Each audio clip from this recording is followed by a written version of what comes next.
From his alleged homophobic rant on the set of 2015's Wild Card, to his short-lived yet entertaining beef with Marvel star Paul Bettany, here's why Jason Statham's co-stars can't stand working with him.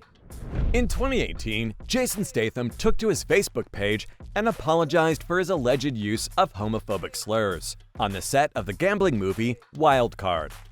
But how'd the situation even get to that point? Well, according to The Blast, the alleged incident happened way back in 2013, when he and his producer partner, Steve Kasman, got into a very heated argument.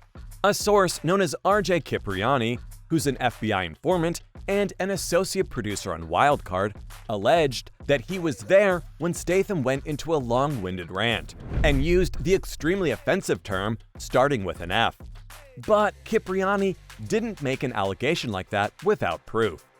He claimed that he had a voice recording of Statham saying those words. But unfortunately, there's no way to know if that recording ever saw the light of day.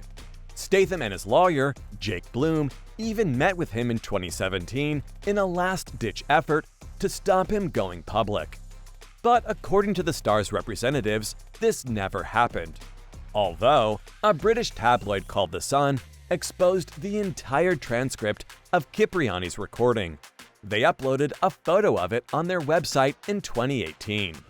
And I have to warn you, the transcript is filled with anti-gay expletives, including variations of the F-word. Apparently, the words were directed at Steve Kasman.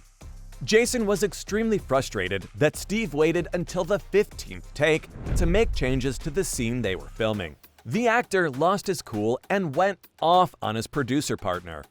According to Cipriani, everyone from the sound guys to Statham's co-stars were shocked and deeply offended by his rant. Cipriani said that he even confronted Statham about the incident in 2017, and that he told him that he recorded him saying the F-word. So the actor got in front of the whole situation and issued an apology on Facebook. He wrote that someone, which was obviously Cipriani, approached him about the recording, but he had absolutely no idea that he'd ever said those words. In his Facebook statement, the actor deeply apologized if he ever used those words unknowingly, and that the terms used in the allegation are highly offensive to the LGBTQ+ community. Now, if this sounds like a statement written by his PR team to you, you're not alone. People were furious about Statham's statement. Not because he may or may not have used highly offensive terms against gay people, but because his statement was too generic.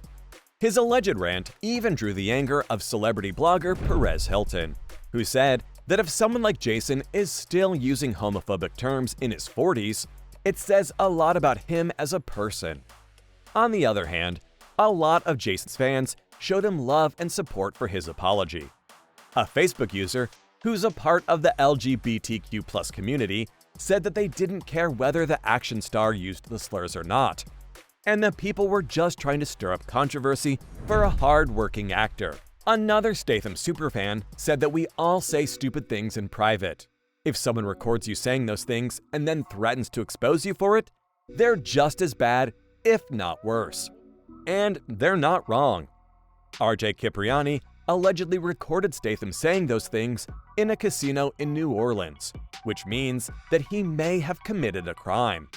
You can't record anyone without their consent in Louisiana, and if you do, you could end up being sued. Now, Jason's been in the industry since 1998, having kicked off his career with Guy Ritchie's Lock, Stock, and Two Smoking Barrels. He quickly climbed the ranks of action cinema after starring in the Transporter series and The Expendables. And he's all set to reprise his role as Deckard Shaw in Fast 10. So it shocked and confused the fans that he, of all people, would go off on a homophobic rant. He's a part of the Fast and Furious family, one of the biggest and most successful franchises in Hollywood history, and you don't get into it by making homophobic comments. But just because you're part of the family doesn't mean you can't pick favorites. Because it seems like Jason has abandoned Dwayne "The Rock" Johnson in favor of Vin Diesel, and I'm thinking this might lead to some bad blood between the actors. Statham and Johnson starred in Hobbs and Shaw together in 2019, which was one of the most hyped movies of that year. And both actors had nothing but love for each other. In fact, Statham called the former WWE superstar a 10 by 10 to work with. He said that Johnson is a physical expert and moves in a way that he's rarely seen other action stars do before. So, what happened that made the actor jump off the Rock train and onto Vin Diesel's? Some say it's because of Black Adam's massive failure at the box office. The movie failed to recover its production budget, making a measly $393 million against a budget of nearly $250 million. And it made nearly every DCEU fan unhappy. It's common knowledge that Johnson's more an action star than a dramatic one. He plays the same role in every movie, and there are even memes on Twitter making fun of that. So there are rumors that Jason wanted to abandon a sinking ship before it was too late.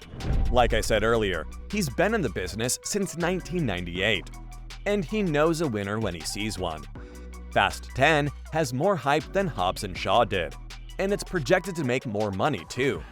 So it's understandable that Jason decided to join the other side. And the other side ain't too friendly with The Rock either. He and Diesel have had a massive feud that went public in 2016, during the production of The Fate and the Furious. Now, at the time, Statham told The Sun that there was no Fast 8 beef between him and Johnson. He claimed that he didn't know anything had even happened and that he's friends with everyone on the crew.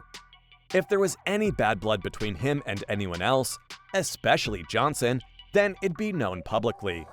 But then, The Rock and the Fast and Furious family said their bitter goodbyes. Hobbs and Shaw became a separate adventure and bumped Fast 9 off its original planned release, which was supposed to be in 2019, to 2021. This move pissed off a lot of folks, but none more than Tyrese Gibson. He went off on a rant on Instagram, calling out Dwayne and his business partner for making the Fast franchise all about themselves. My point is, The Rock and Jason split from the original Fast team, and the others weren't too happy about it. And they probably weren't happy about Jason choosing the spin-off instead of the main franchise either. But things changed when Universal Pictures announced his return in Fast 10. Hobbs and Shaw doesn't have a part 2, and as of recording this video, Universal Pictures hasn't announced a sequel or any other news about the spin-off. So Jason saw his opportunity for greater success and moved on from Johnson. He may have felt that his increasing association with The Rock might be hurtful to his career. And if he decides to go back to Hobbs and Shaw, then he might not receive the same welcome that he did before. Either way, it looks like Jason's renewed friendship with Diesel will strain his existing relationship with Johnson. And I'm hoping there isn't too much bad blood between the Hollywood heavyweights after Fast 10 hits theaters.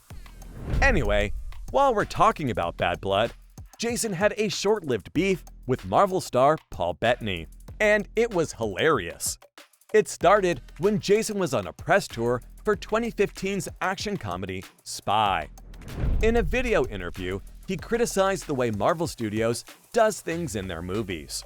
You see, he's a fan of old-school action movies that use real stunts to pull off massive action sequences. But he doesn't like that Marvel uses extensive green screens, expensive CGI, and a team of stunt doubles to pull off their action set pieces. And a lot of people agree with him. There's a real thing called superhero fatigue that began setting in right after Avengers Endgame. Audiences are getting exhausted with big-budget, CGI-heavy superhero movies.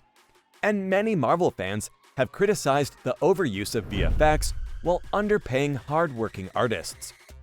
That's a whole other debate, but the fact is, Statham prefers movie stunts the way Tom Cruise and Keanu Reeves do them. The funny thing is, he was deep in talks with Kevin Feige about joining the Marvel Universe. Word on the street was that he'd be playing Daredevil's nemesis, Bullseye. But no one knows for sure. Feige was tight-lipped about his conversations with Jason. And unfortunately, things didn't work out. Statham's schedule was too full. And then he criticized Marvel in his Spy press tour, Paul Bettany wasn't having any of it. Months after Jason's Marvel rant, Bettany appeared on Conan, and we all know how Conan O'Brien loves poking the bear, right? So he brought up Jason's words, and Paul had a pretty sick burn in response. He said that instead of hiring a stunt double, maybe Jason should hire an acting double for his movies. Ouch. And since he's British, he was polite about his burn and then offered Statham a compliment on his stunt work. And that was that. Both of them resumed their careers, and neither of them mentioned this beef again. So, from his entertaining yet short-lived beef with Marvel actor Paul Bettany, to his alleged homophobic rant on the set of 2015's Wild Card, that's why Jason Statham's co-stars can't stand working with him.